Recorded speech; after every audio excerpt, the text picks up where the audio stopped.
Although many experiments on the telephone immediately followed, it was not until March 10, 1876, that the telephone transmitted its first complete sentence, "Mr. Watson, come here, I want you."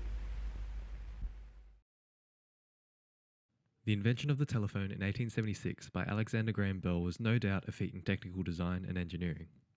It allowed for long-distance, real-time communication in a form other than dots and dashes from a telegraph. In Mike Featherstone's historical analysis, Luxury, Consumer Culture, and Sumptuary Dynamics, he not only discusses a timeline of luxury goods, like the telephone, and how they came to be, but delves deeper into why consumers regard certain items to be luxurious over others, and how this relationship between the consumer and luxury goods has evolved over time.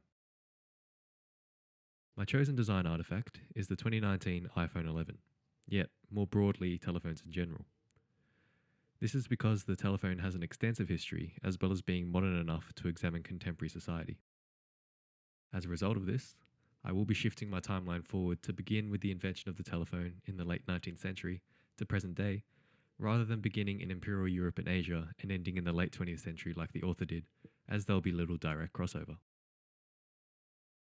A luxury's relationship with the consumer seems to follow a pattern of two halves, one of wanting and the other of owning. I'll be using these halves to structure the video. Phase 1 is the initial imagination of luxury. When a new model is released of the iPhone, for example, no one knows what it's like to own one. Therefore, in our imagination, it could be anything and everything. As described by Featherstone, the power of luxury goods is in the image they have of providing sensory fulfillment, the prospect of experiencing new sensations and pleasures.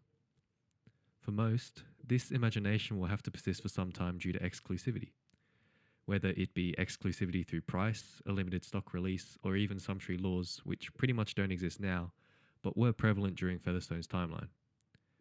These were laws where only royalty and certain high-class individuals were legally allowed to purchase luxury goods. However, the iPhone is an interesting example for this because a loose parallel to a sumptuary law could be seen between China and Apple, or rather China and America. This is because of Apple's vulnerability to a trade war between the two nations. If China and America decide to increase tariffs on imports and exports from each other to 25%, this will increase Apple's cost of production dramatically as they manufacture in China. And the possible $160 increase in price due to the raised cost of production could lose a lot of Chinese consumers, which make up 20% of Apple's total sales. And this context of a nation's governing body indirectly or directly influencing the price of certain goods, and, as a result, what the population consume, could hold some resemblance to a sumptuary law. Now, I'm already well out of my depth talking about politics, so let's get off this tangent and move on to stage 2. The owning phase. Or, as Featherstone put it, the democratization of luxury. He brings up a question of, if luxury is everywhere, can there still be luxury? Meaning that if something we regard as a luxury good becomes mass manufactured and as a result less exclusive as more people own it, should we still regard that object as luxurious? This process has been seen with many luxury items from the past, which are now not seen as such, some even seen as necessities, such as tea, coffee, sugar, cotton fabrics, and more recently, but to a lesser extent, things such as streaming services, MP3 players, video game consoles, and only in the last decade really, mobile phones. The first mobile phone was advertised in 1973. Despite it only having 20 minutes of battery life, Motorola's Dynatac 8000X captured the imagination of many and was a true catalyst for the evolution to what we have today. It also cost around $10,000 in today's money, which, in terms of exclusivity through price, was luxurious. Fast forward to today, with almost everyone possessing a mobile phone, communication, internet access, and availability of knowledge is so prevalent that it would be considered a minor luxury, or even a necessity in Australia. So why should the iPhone 11 still be considered a luxury? To take a more focused look at the artifact itself, the starting retail price currently for the iPhone 11 is $1,199. And the max price of the iPhone 11 Pro, with all the bells and whistles, is $2,768.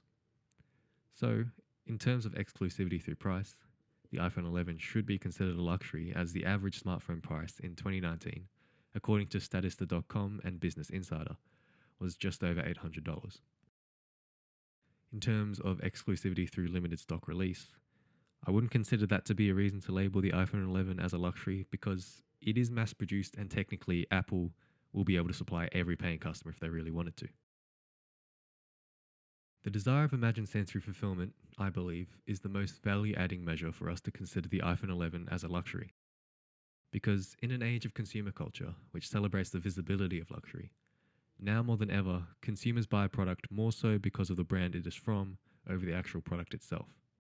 So, regardless of how technically advanced Apple is, which they no doubt are, Apple places greater emphasis on the emotional value that the iPhone 11 can provide you rather than its stainless steel structural band and a three-dimensional glass back, whatever that means.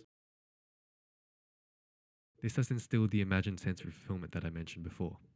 It can make you a cook, a filmmaker, and a photographer. It can bring you closer to your friends and family. It can do so much more for you. This brings me to my final topic of how people today interact with luxuries in comparison to the past, and see how much the relationship has changed, if at all.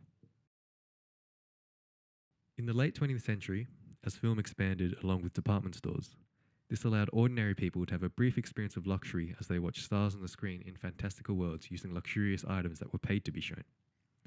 Today, this concept is far from lost, as social media now allows for fans to have a direct insight into the celebrity's life, however manufactured that may be.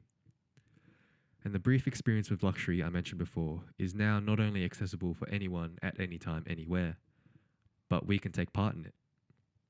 We see others living an amazing life through cultivated posts, so we project our own glamorous moments to manufacture an image of a life full of luxury, creating a cycle of longing and wanting the other luxuries that someone else has. This is what I believe luxuries to be.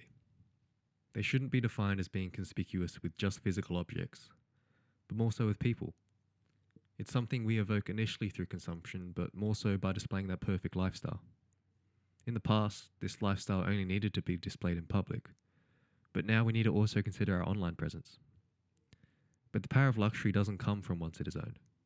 To paraphrase Featherstone at the end of his text, whilst luxuries are property and are owned by someone, their power doesn't come through possession. With the use of our imagination, through the endless consumption of images and advertisements specifically chosen to suit our tastes, regardless of if the final experience is disappointing or not, the promise of sensory fulfillment that we imagine from engaging with the product is what gives luxuries their power. So, now that you guys understand a bit more about how we interact with luxuries from this perspective, hopefully you'll be able to discuss these points. Firstly, how different would a society be if the concept of luxuries was not a thing? How did it affect economic growth, individual well-being, social structures, and even environmental conditions? Also, how has social media influenced the way we perceive luxuries? With so much information out there about everything, do you feel like we desire luxuries more because we consume more images of them, or less because we no longer need to fantasize about them since all the information that we need to know is already seen? And additionally, maybe for an introspective look, how willing would you personally be to change brands for something that you use commonly? For example, if you're an iPhone owner, what's the likelihood that your next phone will be another iPhone? Would you even consider a Samsung or Google Pixel, for example?